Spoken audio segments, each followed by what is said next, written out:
Къщите и дворовете на 3 улици край реката в Елхово са наводнени. Хората притеснени напускаха днес домовете си и търсеха подслон при роднини и познати. Вие виждате, много добре виждате. Нямам думи, няма смисъл да говорим. Просто нямам думи. Всичките са тук, комшиите са заляти, не знам къде да отидем. Съответията, гледай, влизат в дворищата, пък кой ще стане по-нататък, не знам. Чакаме да спре, да се изтече.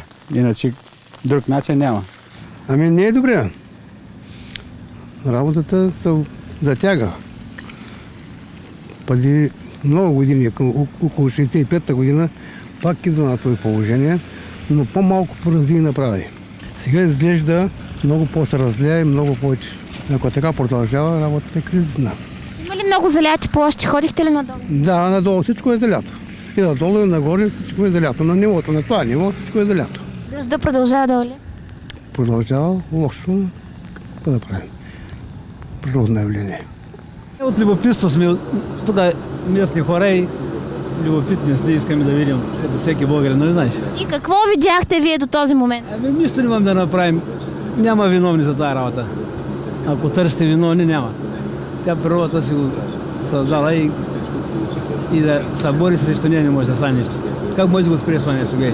Водата не се спира. Огънът се спира, обаче вода не се спира.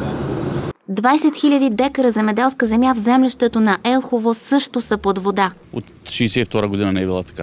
Аз съм земеделски производител, имам залети площи доста, пшеници и чемици, просто е ужас. Заради наводнените трафопостове бе изключено електрозахранването на квартала край реката. Пълен е с вода, целият трафопост е изключен, ще го захраним от другите трафопости да не останат къщи без ток. Ще стоите докато се дръпне водата. Той е пълен вътре цели. До половината е във водата кабелите.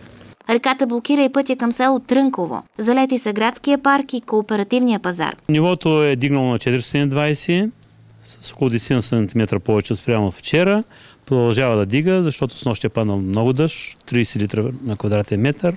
Продължава да вали. Щабът за бедствия и аварии към община Елхово предприемат действия по отводняване на детски градини, следене на язовирите и състоянието на пътната мрежа в региона.